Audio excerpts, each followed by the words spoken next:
All right, All right. we're good. Let's get started. Yay. Yes. All right. Oh, whoops, sorry. I forgot that I was the one leading it. All right, hey guys. Welcome to week 8 of VGDC writing workshop. We're gonna be talking about dialogue. So last week we talked about how to create good characters. This time we're talking about how to captivate us with what they say. Oh, and here's a check-in. Take some time. I'm gonna close the door really quick, just in case. True. Oh, this is interesting. I think it'll help. I'm like a dialogue writer in one of the capstone games I'm in. Cool. Oh my gosh, how's that going? I mean, it was weird at first because there were like we didn't have a narrative, and like the games, like no, like we didn't have like a clear narrative. Like the team lead was like sort of like making it up as we started developing. What? Just making it up, like. That's And there were like so many yeah. changes, like certain aspects of the narrative that we wanted. So like it was hard trying to like come up with dialogue that we wanted for like the levels. I see. Okay, no, you're a trooper. We're gonna Yeah. hopefully this Oh is my gonna God. hopefully this is gonna be a refresher or teach you some new tips and tricks. Right. So yeah, what is dialogue? So dialogue is seen as okay, so there's like two ways you can see dialogue as speech, which is like spoken discourse, like what person A says to person B. It could also be like personal thoughts, like let's say you're playing like an RPG and the player has like a thought pops into their head and like a little text comes on screen to let the player know what they're thinking about. That's also a form of dialogue.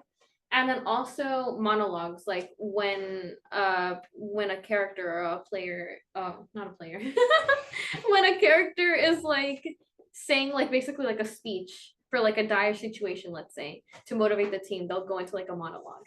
So those are like the speech components of dialogue. But dialogue also serves as an explanatory tool. So what is said by or between a character sheds light on the situation. So maybe sometimes there can be like yeah, like the conversation that two characters have with each other. It reveals what I guess the plot is. It reveals what their ultimate goal is, what they're trying to do. Maybe it could also reveal like their emotional state and like Yes. their inner thoughts too. Yes, exactly. No, that's very important. Emotions. We talked about that last week. So yeah, dialogue serves two audiences, the character and the player. And I think that's really important to realize that, you know, dialogue isn't just what like a character is saying to you, but it's also might be what the character is saying to other characters in the story. So it serves a purpose for the character and for the player as well. So some uses of dialogue. So first we're going to talk about dialogue as it's used for world building. So it gives the dialogue gives the player insight on the speaker and the character. It reveals the wants and needs of the character. Maybe they say it outright, or maybe you have to sort of read between the lines a little bit to really understand what it is that they want or like need in that specific moment. Sometimes the character doesn't even realize what they want or need, but their actions, you know, portray that.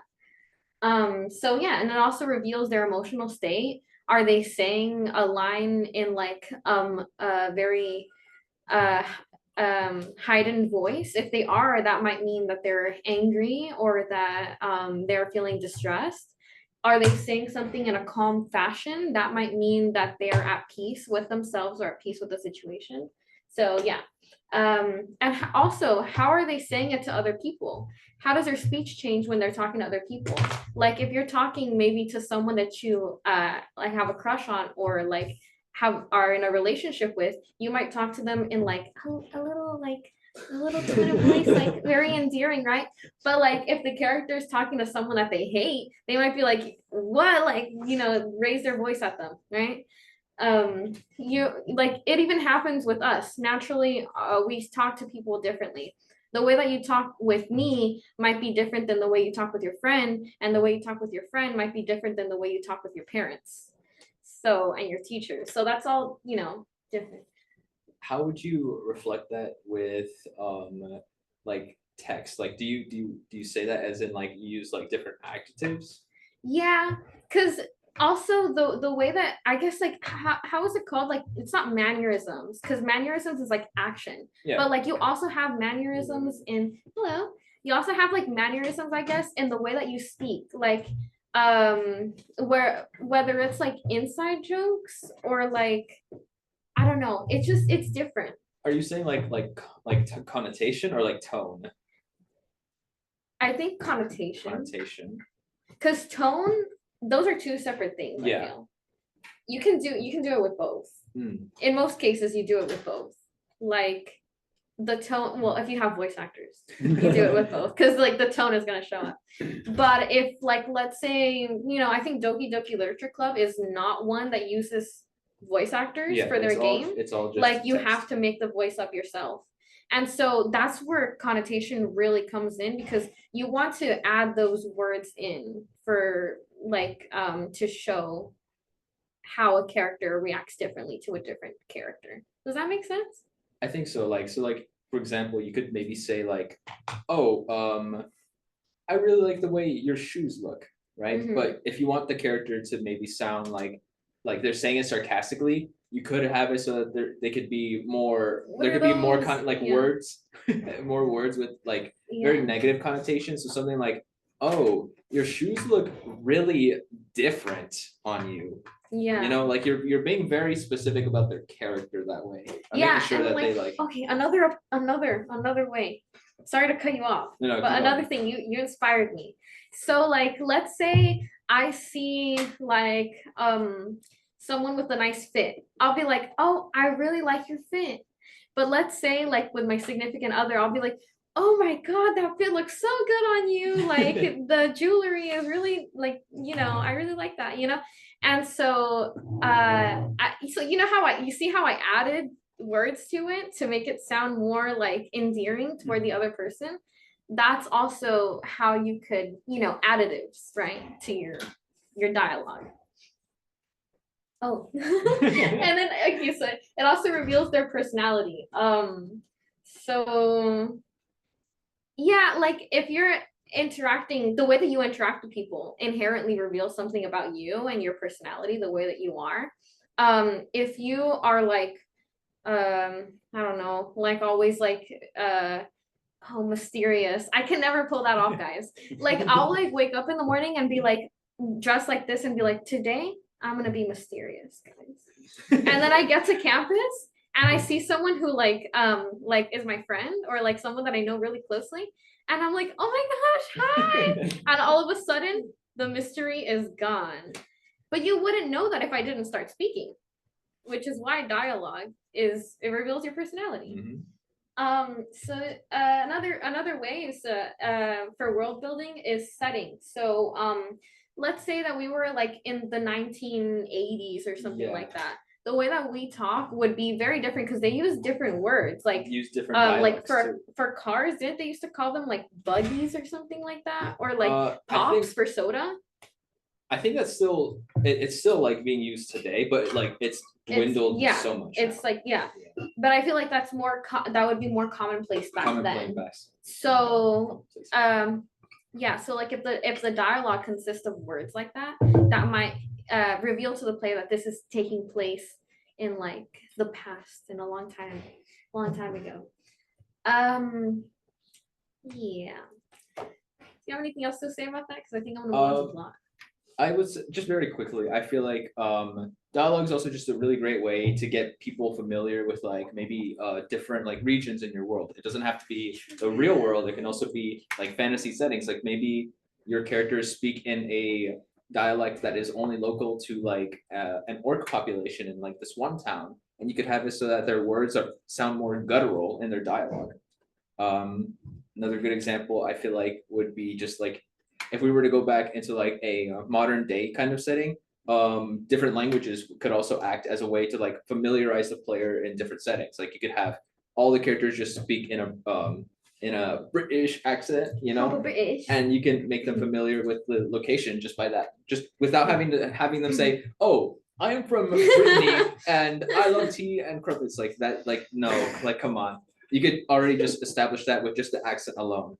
Yes, very, very true. Very important.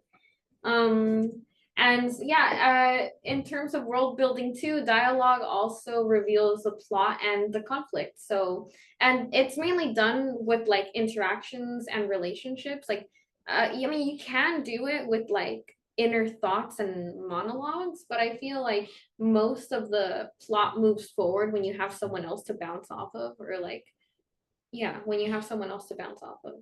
So, I mean, I think it's best done when there's like tension between two characters or like rivaling thoughts and opinions. Yeah. Because Go ahead. Go ahead. No, Go ahead. You wanted to add. Okay.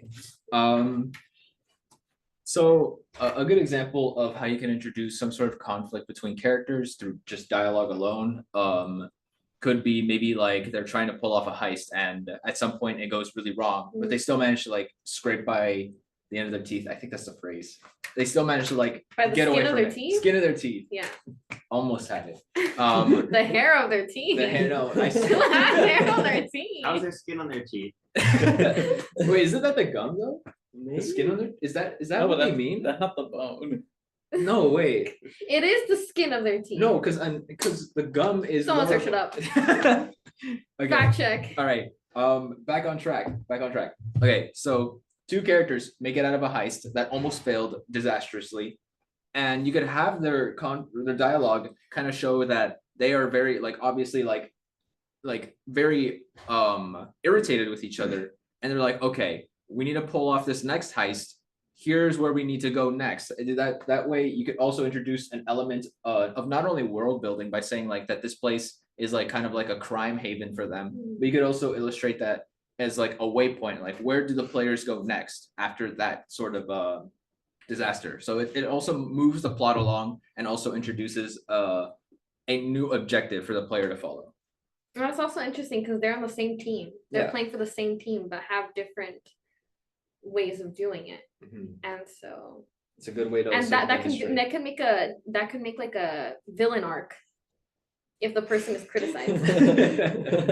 Anyway, next. Okay, another use of dialogue is tone. We've been talking about that a little bit. But remember to be intentional about your dialogue because the way that your character speaks reveals a lot about who they are as a person. So, are they serious? Serious dialogue can create a lasting emotional impact, driving home the significance of these characters to the player.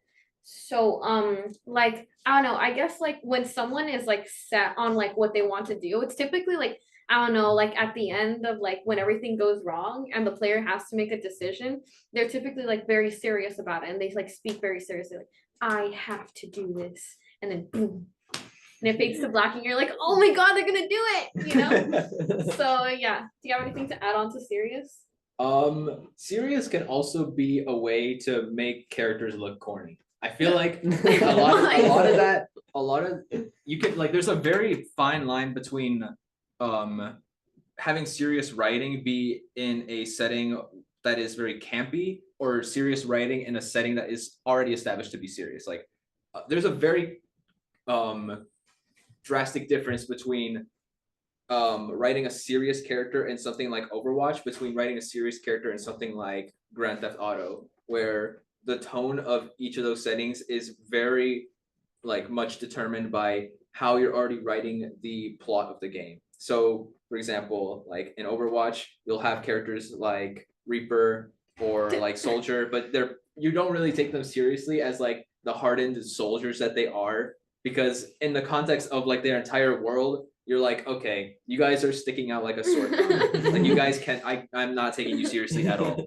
But then like with characters in like GTA, like granted, there's still like bits of comedy here and there, but most of the game is about a very satirical, more gritty perspective of like the real world. And that world is supposed to encompass how each of those serious characters interact with each other. So you can still have comedy, but it very much is dependent on the world they're already occupying. Very true. Are they silly? Silly characters offer comedic relief that can be used to provide satire. And I feel like that's the most, like, when we think of a silly character, that's what we think of, like comedic relief characters. People to use to provide satire, which, by the way, like, I don't know, we always talk about Stranger Things, so I'm gonna talk about Stranger Things. Like Argyle. Has anyone seen season 4? Because Argyle is a character that was used, I think, only for comedic effect. Because spoiler alert, they're not going to be in season 5. Unfortunately. Unfortunately. So, our silly characters gotta have some love too. Like, give them like a personality. Don't just give them like one-liners and forget about them. Give them lore, give them depth. And I also put that they can be scary if characters are often unstable. And so my mindset behind writing that, because like originally, like you wouldn't think that a silly character can be like threatening, but what about the Joker? Right? What about like Harley Quinn? Those people are silly. I've got a good contender here as well. Have any of you guys seen Puss in Boots: The Last Wish? Yeah. Big Jack Horner. Yeah. Big Jack Horner is a very good contender of why a silly character can also work to be someone that is just straight up demented. That's So, crazy. Yeah, be on the lookout on how you can incorporate silliness as their main factor. But yeah, like as you guys can see, a silly character can be so much more than, or provide the story so much more than comedic relief. Like you can really make the player fear for their life. Also, lacking dialogue can create a feeling of isolation and confusion. When the character is not given anything to like, or when the player is not given anything to like take in, bounce off of, like there may be a disconnect between the player and the character plot as a whole. Like the player's not even sure where to go, what to do, what the character's thinking. So how can they make the correct dialogue choices? How can they make the correct path decision? Yeah, I would say it's also we'll be covering this later next quarter on the concept of ludonarrative dissonance, where you're basically given a set of you're basically given like what the character's supposed to be like through like their dialogue and like all those little interactions, like maybe in the beginning or something. But then like maybe later through the game as you're given more freedom, and if the game has like really poor writing, you'll start to notice that there is a severe lack of dialogue where you still continue to feel like you still continue to experience what the character, like what your what the protagonist is supposed to behave like. Like let's say for example, I don't really have a specific example for this, but in some open world games, you're maybe introduced to your protagonist like maybe like 5 or 10 minutes into the game with all like their dialogue bits, and then once you're set free into the world, this becomes an issue where your player character doesn't really have a established sort of like personality, and most of the time you're playing for the sake of like yourself, like you're doing things that the character wouldn't be known for, if that makes sense. Like you might end up like blowing up like towns, you might end up like committing like insurance fraud at some point. What? But the protagonist wouldn't behave that way, and that would be shown in like dialogue interactions that would just say, oh yeah, I'm a very great guy, I donate to charities, I love life. But then like you're playing like this like maniac that And there's a like city burning in the background. and a city burning in the background too. Yeah. Like this is where you got to be careful with making sure that the dialogue is not lacking in any sort of tone, and you have it's just a whole process of just making sure that your characters don't express any sort of, or don't express too much ludonarrative dissonance. It is inevitable, but there are ways to counteract it. We'll be covering that more later though. Yeah, So, yeah. future workshop. Future workshop. So yeah, and then dialogue as a wayfinder. So dialogue can guide the player on where to go. So orientation wise, where do they need to go? Each character you interact with can serve as waypoints. I didn't know about this game until Noel told me about it. And I'm like, why haven't you told me sooner? And he's like, I didn't think you'd like it. I'm like, I literally love Hello Kitty. Sanrio, are you kidding me? But yeah, so when like let's say what, like Animal Crossing? It's closer to that, yeah. Closer to Animal Crossing. Yeah. But anyway, we're gonna get into that later. That's not a good example. But let's say you interact with like someone and they're like, okay, now let me give you a cotton ball. And then they're like, go to this person to make it into a clothes or something like that. You know, like they tell you where to go. So Yeah. dialogue can also be a way of it. I have something to say. Okay. I don't think you can make clothes from a Okay, single good. You know what? cotton. Like just in a world where you can. Maybe it's for like ants or something. Oh. Never And they're mind. animals. They're small. What is this? A Yeah. cotton ball for ants? And yeah, like do you want to talk more about orientation with Hello Kitty? Yeah, so just like what Jackie said, you're like you could basically just have dialogue just serve as your just typical like directions. Like it's basically like your navigator, like, hey, I need you to go from point A on this island to point B on this island. Like I need you to go talk to this character so that you can know what to buy next for me. So a lot of dialogue is just very centered around just doing objectives. Like sure, that can work, but you still want to be able to reflect their personality in those interactions as well. Do you want me to cover action as well, or do you want to take it from here? You can do action. Okay, so to bounce off of orientation, actions are also a way to have dialogue have some sort of purpose for the player. Like you can tell them like, oh hey, I told you to go to this character, but I also need you to pick up like a bunch of these little flowers so that I can have them and make it into a flower crown. Like, and then you're gonna go ahead and to the NPC that they told you to go to, and that NPC will tell you, oh hey, I actually really don't like flowers like at all, so I'm gonna give you this wrench instead. And you're like, what am I supposed to do with this wrench? And then you realize that through their like as you're like talking to them more, you're like, oh, this wrench actually grows flowers.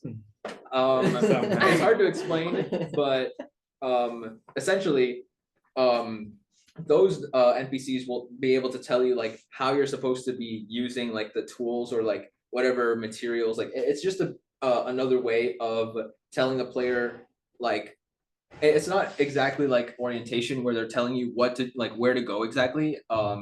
It's more like implicit. Like they're telling you, I'm giving you the resources, you need to figure out what to do from here. So it's not exactly like commonly used in games where you need like that verbal instruction a lot of times, like in more open world games where a lot of those NPC interactions are very much dependent on making the directions clear for the player. But you can maybe have cases in like puzzle games where you're like talking to this NPC will only reveal so much of the puzzle to be solved. A good example of that would probably be, I think, Myst. Have you guys heard of Myst? Okay, I feel like it's just like very specific on how you decide to use actions as in your dialogue. Wait. What? So something that like gets me pissed, low key, is like Mario games, because they tell you where you need to go. You need to save the princess. They tell you what you need to do. You need to do all these puzzles, and then you get to where you need to go, and then it looks like the princess is in a different castle. You know, that's how to make the character mad or the player mad. That's why you should try Paper Mario. Paper Mario. Yeah. I love You Paper Mario. I've tried it, Have you but played the new one? I haven't actually, played the but I Wii think my one? brother had it. The has Wii it. one? I played the Wii one. Yes. Okay, yeah. That I played the one's Wii one, like but they have it on the an Switch now, right? emotional journey They have it on the It is. Switch. They have the 1,000-Year Door remake on the Switch. on the Switch. Yeah, I highly recommend. 20 played it years on in the the Wii. making. 20 years in the That was really good. making. Next. Ooh, and a good way you can also use NPCs that are normally designated as Wayfinder NPCs It's just have their personality be used in like comedic moments like this. Yeah, this is a snakes on a plane reference. Yeah. I am not joking.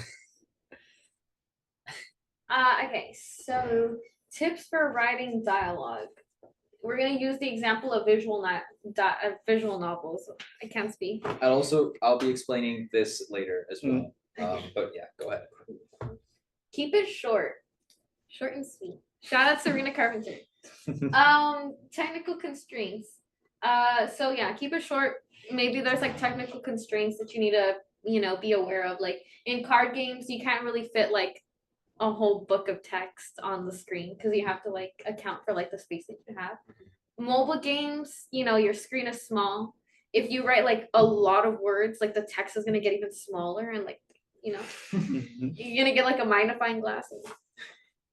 Even visual novels are confined by small text boxes. Like, well, I was gonna say Doki Doki Literature Club, but that actually is really cool because they sometimes like break away from the text box. Be creative, guys. Get creative.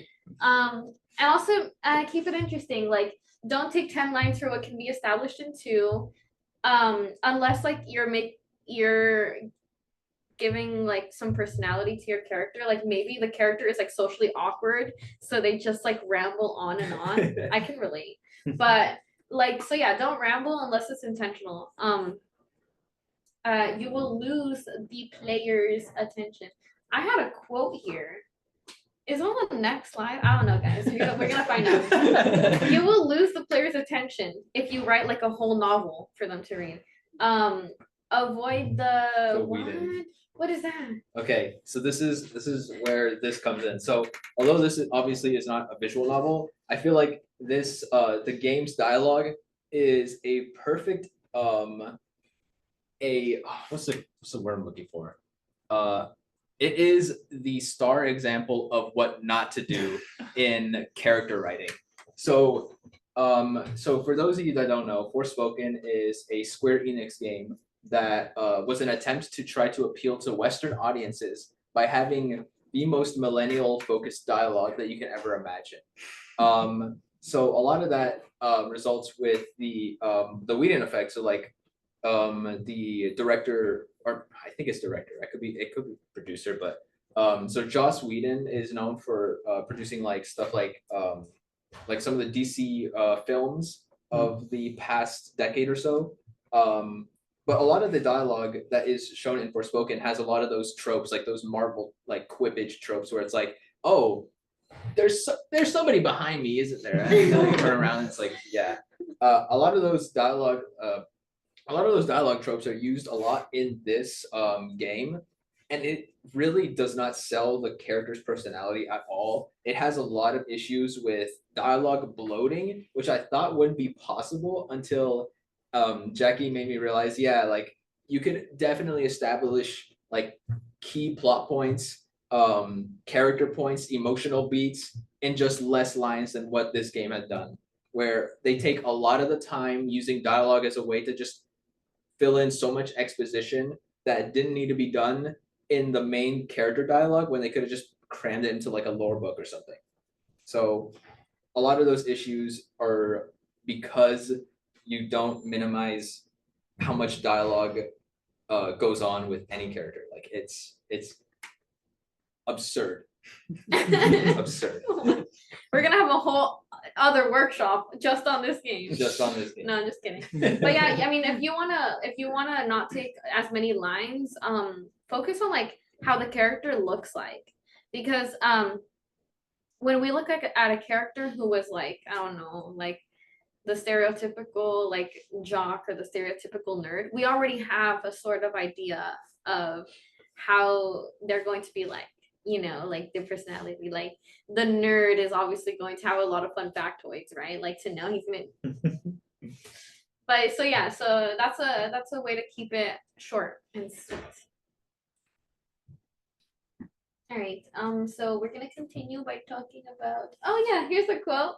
So succinct is basically the same thing as like short, but just be deliberate about your word choice. I found this like quote that I think is like really good. So you make sure your dialogue dialogue doesn't sound like that. Use different. I use different synonyms for good. It's exemplary. The ability to simplify means to eliminate the unnecessary so that the necessary can speak. Whoa. Changed my brain chemistry after I read that. I'm like, what? But yeah, I mean, it's true. Like when you simplify something, like let's say you're going through your essay, right? And you realize like, damn, this is a long run-on sentence, and Grammarly is like giving you all of these like mistakes, right? You're like, hold on a minute. I can simplify this in a way that doesn't make the professor want to give me an F. So, you know, you're eliminating some unnecessary stuff so that your necessary, like your key points could speak. So yeah, leave that lasting impact on your player. Budget. Keep in mind your team's budget. Like, are they gonna have all the time in the world to implement your text, like as much text as you want to be in the game? Oftentimes, writers don't get their stuff in the game. So personal experience, like twice. Keep your also keep your voice actors in mind. Like when if you're like the writer and you're gonna have voice actors, potentially. Hello, come in. It said knocked, and I didn't feel like knocking. Oh, no worries. If the door's ever propped like that, just know you're always open to come in. Yeah. Yes. We're talking about budget. Very interesting. Yeah, like if you're having voice actors and you know you're having voice actors, then maybe create a screenplay template. That way you can let your actors know what's going on in the scene, what tone to deliver the scene, and also be present when they're recording their lines, just so that you can direct them a little bit. Yeah. Unless they have like a director for voice, then in which case probably that's enough. Yeah. I do want to just add something to budget as well. Most of the times, I hope you're not writing the Epic of Gilgamesh for dialogue. Like, it's like one of the more hefty like stories of like world history. Wow. Alongside like the Bible or like the Quran. Or Next like workshop, the Magna Carta. the Gilgamesh. Or what is it? The Gilgamesh? The Epic of Gilgamesh. The Epic of Gilgamesh. Next writing workshop. Just kidding. We don't have a workshop next week, guys. Happy Thanksgiving. No. We're gonna say. Oh my God. I mean, honestly, same. All right.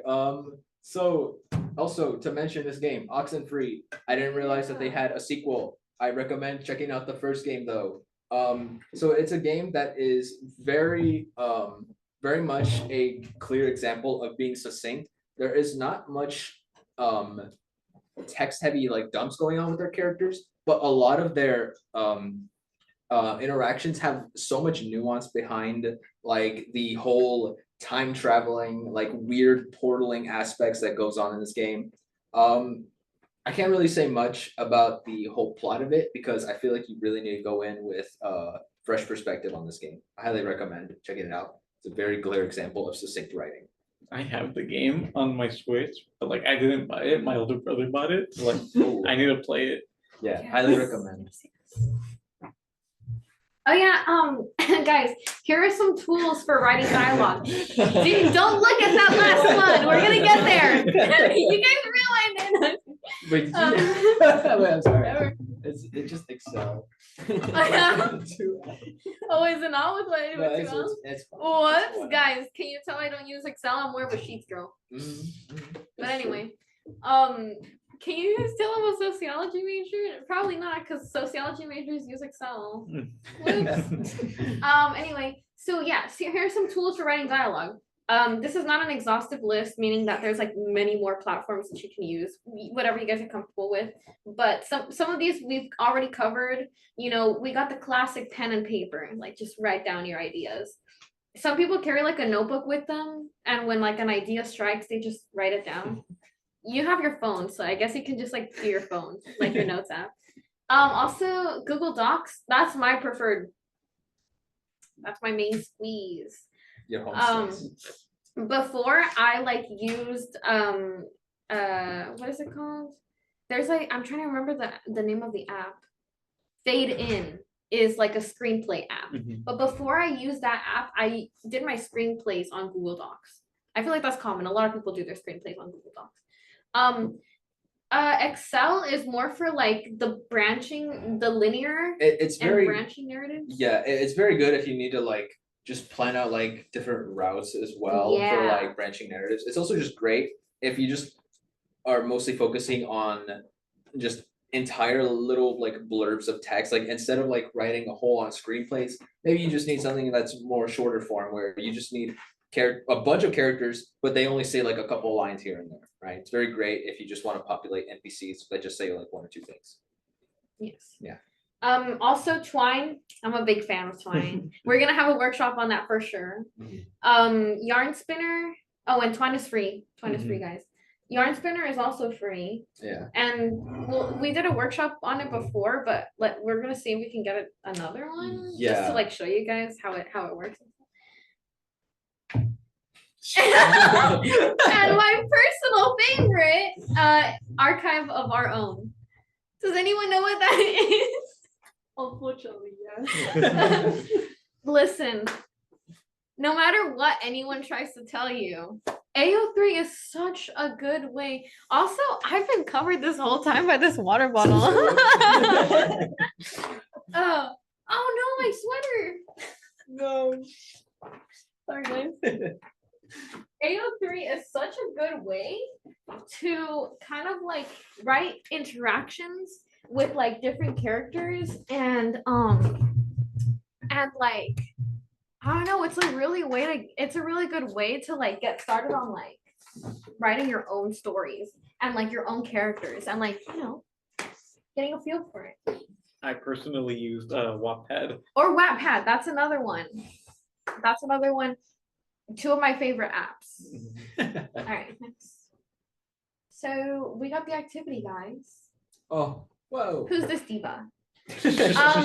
So I don't think the Zoom people can see this, but it says, or there's no one on Zoom, but No, they can see it. They can see it.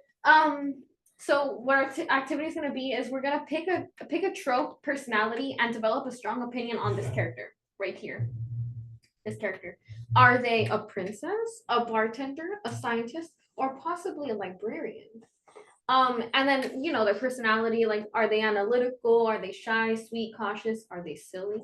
And then write the opinion in that character's voice. Remember to consider their perspective, verbal thought patterns, biases, etc. What's an opinion that we can say right now? Like this character. Oh, yeah, just like any make up opinion. an opinion, like Okay. a hot take. Can we focus on the pumpkin right now as like the target of this opinion? Just give me a hot take. Oh, What's your just a hot take? Yeah, like Okay. oh, I don't like potatoes. I hate potatoes. That's yeah. Is that a hot take? I think so. If you're like thinking about like French fries and stuff like that. Or yeah, you're right. Okay, so let's focus on this pumpkin. Right? Write the opinion that this character would have about this pumpkin using their personality. Are they like a cold and calculated kind of like what's the word? I have I'm an looking for? example. Like if they're a princess, they might look at this pumpkin and be like, "Oh my god, that's my carriage," you know? Because like you guys are familiar with the carriage that turns into a pumpkin, so like, you know, stuff like that. Are they someone that's like very upbeat? Do they see the good nature of this pumpkin and be like, "I trust you, pumpkin. Can you be one of my bodyguards?" Something like that. Yeah. Or are they someone that's cold and calculated and be like, "You are my rival, and I Like, do not with that trust you stem. at the war table." Look at this stem. He's trying to kill someone with that stem, you know? Stuff Yeah. like that. So yeah, you just some things to bounce off of. So write your opinion about this little fella Oh, hold on. From the perspective. For of the anyone character. watching from the perspective of online, this character. yeah. For anyone watching online, this is the pumpkin. This is the example that we're gonna use on what this character's opinion has towards this The little pumpkin's guy. name is Jake. Jake the pumpkin. Is that official? Jake O'Lantern. It's I Jake don't know. Lantern. I just made it up. But yeah, That's clever. here's Jake O'Lantern. Little guy. Oh, and yeah, you can write it in the writing shadow. In the writing channel, Writing especially the writing channel. channel. What's going on, guys? How's it going? Bye, people. Bye, people on Zoom. We appreciate you tuning Zoom in. and YouTube. Zoom and YouTube. Check it out. Oh yeah. Oh yeah. Oh yeah. Hi guys. Bye Bye. Bye. bye. Okay, now wait. I actually need to figure out how to stop recording. All right. Bye bye, guys. What? Huh? Let's camera face down on the table. Camera face down. Oh yeah, right. All right. That's the transition. Bye bye.